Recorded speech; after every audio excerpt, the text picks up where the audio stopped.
What's up, guys? It's DJ post-workout video. Today's technically cycle 3, week number 1. Or, God, that was terrible. That was just dyslexia all the way.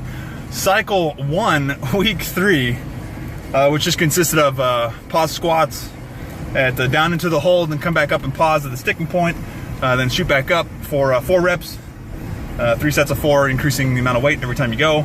Then pause bench for a 2 count. Pause, not a 2 second, but a 2 count. So you could come down, 1, 2, go back up. For kind of the same thing, 4 reps, 3 sets of 4, increasing the weight every time.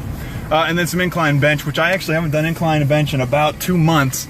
Because for whatever reason, and it kind of made me really upset because it happened after a great day. I was overhead pressing, like, I think I did 145 for 5 or 6 reps, like the most I'd ever overhead pressed. Yeah, I know it's not that impressive, but then again, my lungs are fucking long as shit. But I was having a great day overhead pressing, and I woke up the next day, and like the outside delt of like my right arm was super sore anytime I would raise it over my head. And it didn't hurt doing the motion with no weight, but it hurt when I would try to put on some weight. So that had to go. I took it out of rotation, let myself heal up, and got in some incline press today. I got actually a 160 for 3 sets of 6, so that felt pretty good. Probably had more in me, but the gym closed. But anyway, 2 unplanned PRs today. I didn't really know what to expect. As you know, went into it kind of sick. Actually came out of it feeling pretty damn good. So the point of this video is I want to talk about consistency in the gym, why you may not be seeing gains, why you may not be seeing them as quickly as you would like.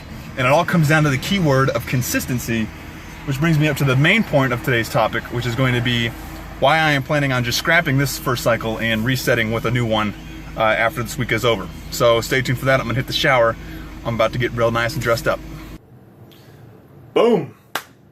Told you I was gonna be in fancy clothing, so looks like it's a little too small for me. Maybe I'm getting too big, I don't know. So anyway, wanted to talk about a couple things with you guys real quick. You just watched some footage from, that was cycle 3, no, I keep getting it wrong. That was cycle 1 coming back from the meet. And that was the first 2 days. That was day number 1, day number 2. So you saw some accessory work. I still have squat and deadlift for 1 reps coming up. I'm not really sure what weight I'm going to pick. Things have started to kind of feel real heavy, so I'm thinking about doing a reset, which is part of the thing I wanted to talk about with you guys right now. So I'm going to go back, not necessarily to the drawing board, but I think what I need to do is just kind of do a little bit of a hard reset, which is I'm going to lower my maxes by probably about 80%. And take that as my starting for the training max, at least for the competitive lifts. So just strict bench. Actually, we'll talk about bench in a second. So for squat and deadlift for sure. I've been toying around with the idea of maybe trying sumo again. Just throwing it in for a couple of training cycles, so maybe a few months just to see how it feels. I've tried to work on the form a little bit better. Conventional feels really good. But sumo is something I'd kind of like to excel at a little bit more. Maybe try to get it within the 500-pound limit for actually pulling sumo. So I think I might be toying with that. So I'll be going to the dark side as far as that's concerned. I'm going to lower my squat number down. But the bench press numbers, I actually think they're right where they need to be. They feel really good. I have changed my grip. I have now gone for a much wider grip. All the accessory work with the wider grip feels really good. The actual competitive bench press feels pretty good with the wider grip. The weight's a little bit less. I think I'm getting into the 260s, 270s now for maybe 1 rep. I think I might actually be 275, 280 for 1 this week. So we'll see how that goes. But after this week, we're going to do a little bit of a reset and just completely restart with a new cycle. So it's going to be cycle 1 again. And then it's going to be with the new programming numbers, the new programming training. I have taken deficit deadlifts out of rotation, and now I'm putting the banded deadlifts in, which you just saw. And I might be doing those sumo as well, and sumo will become the deadlift variation. But everything else feels really good. Going to start doing some cardio, HIIT cardio on the bike, which I've been slacking on for quite a long time. And if I can't do that, I'm going to force myself to do farmer's walks, so at least I get something going on. I get the blood pumping a little bit more into the heart. That being said, for my training, as far as upcoming meets, I was just looking at the USPA website. There is another meet in Ohio in October, but I think that's a little bit too close to where I'm at right now, especially since I'm talking about revamping my training. So I'm not exactly sure what's in the future as far as meets go. I'd like to do another one before the end of the year, but when I looked at the website, there's nothing coming up, at least close to me. There's one in Hawaii. Maybe I'll just go after that in like November or whatever. But no, so if one pops up, I'll go. Otherwise, looks like I won't be doing another meet until 2017. My goal would be to at least get into the nationals for raw drug-free in the 242 or 275 division.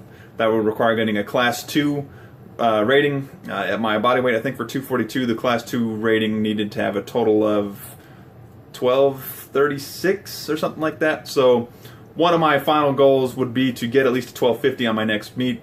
I'm still chasing the over 300 bench press. Otherwise, as far as the deadlift goals, is now going to move up to 505 pounds, and the squat goal will still remain at 525. As far as gym PRs, I would like to see a squat of at least maybe 515. That'd be the next 5-pound increment. But wanted to talk about this switch into training is because if you're new to this stuff, consistency plays a huge key and a big role in staying with your gains and how you progress in this powerlifting game, or for any style of lifting, I guess I could say.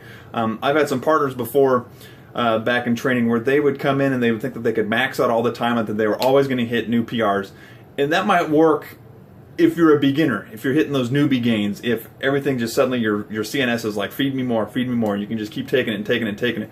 But unless you are consistently in the gym day in and day out, staying consistent with your training, amongst other things like sleeping and eating, you're not going to see strength gains in the long run. I've been doing this for years, and I am slowly still building up. I mean, my squat of 413 at my last meet, that was years in the making. My bench press has obviously suffered. I'm trying to get that to come back up, but thanks to these long-ass arms, it's almost impossible. But you really have to stay consistent. You need to find a program, find a lifting style that works for you, and keep going at it day in and day out, sticking with it. And this is you're in it for the long haul, okay? This is the long game. You're looking at the long end game. This isn't like something you're going to see progress, 2 months out, I'm going to be an elite level powerlifter. This is going to be months to years. And I'm talking about the tiny little baby PRs that will build up to a lifetime PR. So stay with it, stay committed. If you think your program isn't working, you can make small adjustments here and there, but if you're switching your program out every other week, your CNS is getting confused, your body's not going to be able to build off of what you've already established, which is what this powerlifting game is doing for me. I've stuck with very consistent training, at least for the past year. Speaking of bone marrow, when I met him in February, he was just kind of doing his own thing. I put him on a program. I kind of coached him through a couple things. He was a guy who had never deadlifted 405 before, and then he pulled 534 in his meet, which was 5 months after we had started training. So he consistently trained the program I had put him on and made some huge gains, and also made some big changes to some of his form and styles and his technique of his lifting. But you have to stick with it. You stick with it, the gains will come. They'll come slowly. Do not get discouraged. Keep going. The plateaus will be there. You will do things to bust through them, which is why I've changed to banded deadlifts, because I think my lockout needs some work. But that's it for this long-ass video. Stay tuned for some more footage. The next video is going to be probably wrapping up this old cycle number 1 with squat and bench. But otherwise, if you aren't already following me on Twitter, TT Powerlifting, and you can find me on Instagram at 2tallpowerlifting. This is DJ with 2tallpowerlifting.com. Saying stay tuned and thanks for watching. I recently noticed that my subscriber count has kind of jumped up. I'm now up to 122. Sometimes I get emails about new subscribers, sometimes I don't. So I don't know if you're set up to private or anonymous or whatever, but whoever you are that has just joined recently, thank you for coming and following me along on my powerlifting journey. I appreciate you, and not only am I doing this for me, but I'd like to share my journey with you guys.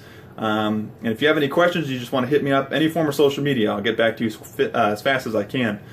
So thank you, I appreciate it, and looking forward to bringing you guys some more content, so stay tuned.